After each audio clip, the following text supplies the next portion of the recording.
Well, now that Pennsylvania is moving to vaccinate all adults, the idea of herd immunity is no longer a distant hope. But there is still a long way to go. And new this morning, John Shumway reached out to a medical expert to find out how far we've come and really how far we have to go. So, John, what did you learn? Well, let's start with the good news, and that is that the vaccine numbers are clearly turning us to the side of getting out of this pandemic. Dr. David Agus says, in fact, we are seeing places where there are very positive results.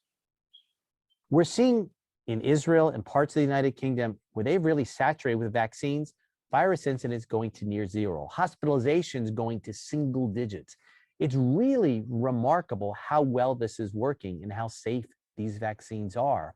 We need to implement this across the United States. CBS News medical expert Dr. David Agus from the University of Southern California Keck School of Medicine says already vaccines have significantly reduced the COVID risks. If you've been vaccinated, fully vaccinated 2 weeks after your last shot, and you're exposed to somebody with the virus, 70% of people approximately won't get anything at all.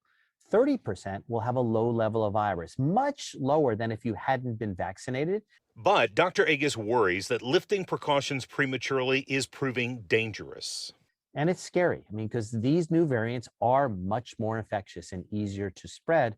And people who were so close to the end of the tunnel, but still in the tunnel, are getting sick. And they really didn't need to be if we could have held off behavior change for another month or two. Yeah, and Dr. Agus adds that the people who are still getting infected are the people who are the most vulnerable, and that's why the mitigation needs to continue. You know, John, we have heard, some vaccine hesitancy. Some people don't want to get it or are worried about it, but it sounds like Dr. Agus really wants to encourage everyone, if possible, to get it.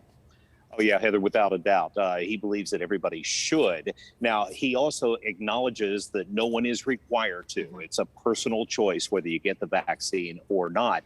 But he also says that we are headed towards something that is kind of unusual, whereas that those who have not been vaccinated may find themselves segregated away from those who have been vaccinated. We'll talk more about that coming up in our next half hour. All right, John, we'll check back with you. Thanks so much. Sure.